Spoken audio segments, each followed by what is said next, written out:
Hey everyone, I'm Jen. I am a woman in long-term recovery. I am a CARC, I'm a SERPA, I'm a rape crisis counselor. I am the creator and founder of Supplies for Life and a whole bunch of other things. But most importantly, I am a mommy to an almost 11-year-old little girl, and she is the absolute love of my life. As most of you know, coming up here in a very few short days, I think 5-6 days, she will be home with me for 1 entire year. I fought for custody of her after my last incarceration, relapse, and then incarceration for 4 entire years, 8 months of it in court. And I got to thinking, like, I wanted to do something special, and her and I we're going to have a girls' day. But I thought I would tell you guys how I actually ended up in prison pregnant. I know I've told you guys the story of having her in prison, but I've never told you how I actually got there pregnant. So that's what today's video is all about. I ended up in 2011 in New York State Prison, Bedford Hills Correctional Facility, which is maximum facility for women. It is in Westchester, New York, and oddly enough, that's where the nursery program is for the babies. But how I ended up there is rewind. I had originally, the beginning part of that year, the November before, I had ended up getting incarcerated for grand larceny from stealing for my job due to my substance use disorder. And I was sentenced to 3 to 6 years in prison. And my parole sentence would be determined upon how long I was in prison, how good I was, etc. So when I came home, I had met my daughter's father. He is now since deceased. We were both on parole. And I made a very foolish, worst decision of my life. And I say it like that because that's literally the truth, because that bad decision brought me the greatest treasure, human love in my life, which is Bella. So we met, and the first time we were together, I ended up pregnant. I got pregnant on April 1st of 2010. Oddly enough, that I was able to narrow it down because I just knew. Because I knew. Because we were both on parole, we did not have permission to be together, and we were anyway. We ended up deciding that we were going to be together no matter what, and disobeyed parole. We did things we weren't supposed to do, like breaking curfew, not being where we were supposed to be when we said we were going to be, not being in our houses when we were supposed to be, etc. And one day he and I were out, and parole had stopped by his house and he wasn't there, and his mom kind of freaked us out, and we decided that we were just going to take off. If I would have known then what I know now, that, you get first you get like a oral violation, then you get a written one. And then that's when, if you continue to screw up, that's when you go back to prison rather. I did not know this. My 3 to 6 that I was on parole for, I ended up doing Willard, which sort of kind of exists, but not the same as it does now. It was a it was a 90-day boot camp program. And if you finish this, it was 97 days actually, but the first week was 0 weeks and it didn't count because you were learning. I completed this program successfully. I never used heroin again after that. That program really helped me solidify that I did not want to use heroin anymore. If the table is shaking, I'm sorry. Lula, one of our new baby kittens, is on the table, and she's crazy. She's very, very cute. I'll just give you guys all a little intro to her. This is my new little baby. She's awesome, but calicos are crazy. And everyone has told me that, and I did not believe them. Anyway, moving on. Oh, she's back. Moving on, right? So because I absconded and parole was like, yeah, right. They actually did not know I was pregnant because I did not tell them. I was unsure of who to tell them my child's father was, and I knew that was something that they were going to ask. So when he and I both didn't show up, I'm sure they knew we were together. We absconded. During the time that we absconded, we stayed right in this town. I guess we just didn't think it through. I don't know. I was pregnant. I was almost 5 months pregnant, and we got married. And one day, maybe 3 or 4 days after we had gotten married, I remember walking in the kitchen, and it looked out a big window, and I saw out this big window. It was bizarre, like in slow motion. I saw all the SUVs coming down the road, and I was like, they're here. And he was like, who's here? And I was like, parole, they're here. And for some reason, we ran into a bedroom and closed the door. I'm not really sure what we thought that was going to accomplish. I was so nervous. I turned around so fast that I hit my eye right on my eyebrow on the corner, the frame of the door. So parole finally comes in, right? And they have him down on the floor. Eye is gushing blood. And he's like, my parole officer's like, get down on your stomach, get down on the floor. And I was like, sir, I can't, I'm pregnant. And he was like, what? And I was like, I'm pregnant. And I was very, very tiny. And I moved my shirt so he could see. And he was like, sit on the bed. So I sat on the bed, and another parole officer came in, and he's like, did he do this to your eye? Meaning my parole officer. And I said, no. I said, I got nervous, and I turned around and I hit my head on the door. And they were like, okay. And if anyone knows anything about head wounds, they gush. I'm covered in blood, covered. It looks like I don't even know what just happened. Mind you, it was a little teeny tiny cut. I didn't even need stitches. It was just pouring blood.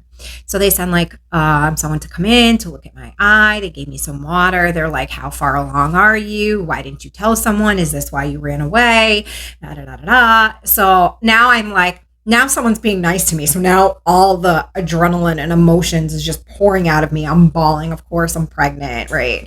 I'm bawling to the point that I'm like, I can't even understand myself. And they're like, we can't understand you. Are you okay? And they're being overly nice to me, which made it worse. Be mean to me. I can handle that. My attitude will kick in. That's my safety zone, right? That's my comfort zone. This nice stuff, I don't know how to handle. My hormones are all over the place. I had literally like 2 days before that gone to the doctor and got an ultrasound and found out I was having a girl. It was terrible. So they handcuffed me in the front. Our parole officer put us in different cars, and the gentleman, the parole that was talking to me nicely, came, got us, put us in the same car, and just treated us really decently. So they brought us to the jail and booked us in. And it's funny because I had a conversation with her afterwards. She didn't, the officer checking me in, the corrections officer, when I was like, I'm pregnant, and she was like, you are? And I was like, yes, I am. And then parole was like, yeah, we saw the pictures at the house. She's pregnant. They took our wedding bands from us, and I can hear him freaking out, like, give me back my ring, blah, blah, blah. They're like, we're going to give you your ring back. We just have to check you in. And when you're checked in, you have to be completely stripped down of everything from the street. We will immediately give you your wedding band back. Please don't freak out. He had a very bad reputation for being very violent. He had a very big problem with authority. They gave us our bands back, thank God, because that would have been a disaster in itself. And because he had just done, I think it was like 7 years he had just done, and he had been out for almost a year now, they looked at it like he made a mistake, and they gave him a 90-day program. Men get 90-day programs very, very often. Women have to fight for it. They want to like resentence you all over again. It's crazy. I had just done a 90-day program, and because I had made no restitution, the judge, the revocation hearing judge that I went in front of, was extremely nasty to me. He looked at me like I was garbage in the fact that I was pregnant. He like looked down upon it. And I remember doing my research, and I had the worst lawyer. And I remember finding out that you can only keep your baby for 18 months in the nursery. And I said to him, please, I have nowhere to send my baby. Please, I don't know what will happen to my child if you give me a long extended period of time. Now, remember, I was on a parole violation. I was originally sentenced to 3 to 6 years, and I did a 97-day program. I mean, altogether, it's about 6 months by the time you get sentenced and you get through to your program and blah, blah, blah. So he could have hit me up to the 6 years. I'm pregnant and he could have hit me up to the 6 years. That's first grade, right? He could have potentially hit me up to first grade. Now I'm scared. I'm trying to plead my case. My lawyer is useless. Finally, my lawyer stepped up and was like, Your Honor, my client wants me to present this to you on the record, excuse me. And she wants you to know that in Bedford, in New York State, there's a nursery program. You can keep your baby for 18 months. If you can please consider giving her an 18-month sentence. This way she could stay with her child because she would have nowhere for her child to go. And she wants you to know, and this was my saving grace. What I said was, I really want you to know, Your Honor, that if I don't get to keep my child with me and I'm not released with my child will become another burden on the county and on the state's taxpayers, because my child will have to go into some sort of foster care that the state will have to pay for, instead of me just getting out with my child and taking care of her myself. And I think this guy was all he heard was the money part of it. And because I presented it that way and my lawyer backed me up with some actual paperwork that the program was only 18 months, he gave me right then and there, he adjourned my court date, which was terrible because I just wanted to get it done and over with, to meet back the following month because parole only came in once a month. And I guess he researched it and he checked it out and he said, your child is getting you out right now because I would have given you the full 6 years as your violation. And I was like, holy shit. So I waited so they have a certain amount of, they have 7 business days after you've been sentenced for the state to pick you up because you're considered state property. After that, then they have to pay. So within the next 7 business days, I was taken to Bedford Hills Correctional Facility for my incarceration for 18 months as a pregnant inmate. And it is a very different world when you go in as a pregnant inmate versus as a regular inmate. You are treated much differently because you are pregnant. You know, it's 50-50. You get a lot more hate, but you also get a lot more love. You get a lot more love from the inmates. The inmates are just amazed that you're bringing life into such a fucking dark, dismal place.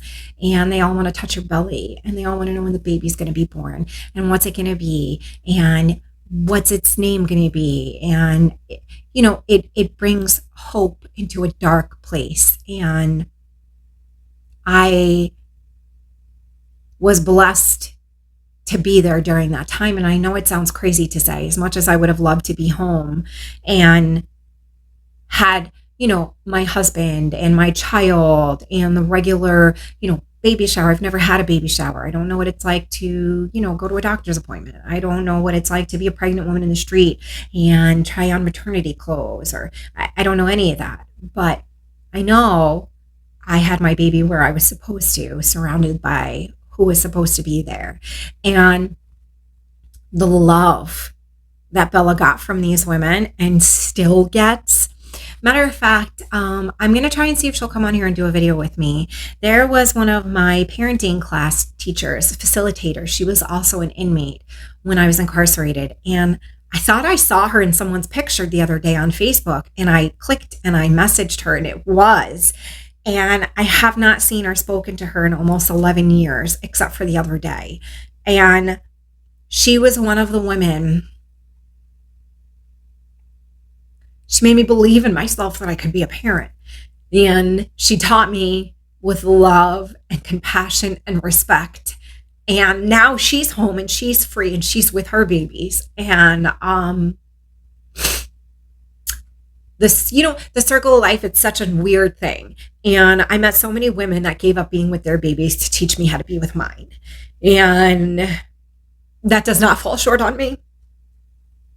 And I'm so grateful every time I see one of these amazing, courageous women go through my newsfeed on Facebook and I'm able to reach out and have a conversation with them. And we're both on the other side. And like when I messaged her, I was like, do you remember me? She was like, of course I remember you and Bella. I don't forget any of my babies and my baby mamas. And she means it. And I'm just honored to have been taught by such fearless, strong, courageous women. And that is how I ended up having Bella in prison almost 11 years ago. It'll be 11 years this December. I cannot believe that baby is going to be 11. She swears she's 20, but here we are. I just thought with her 1 year anniversary of being home with me, I would share a story about her and I that you guys didn't know. So yeah, that's how I ended up having my baby in prison. And thank you all for listening to this, and I will see you guys all soon. And remember, we recover loudly, so those behind us do not suffer in silence. Bye, everybody.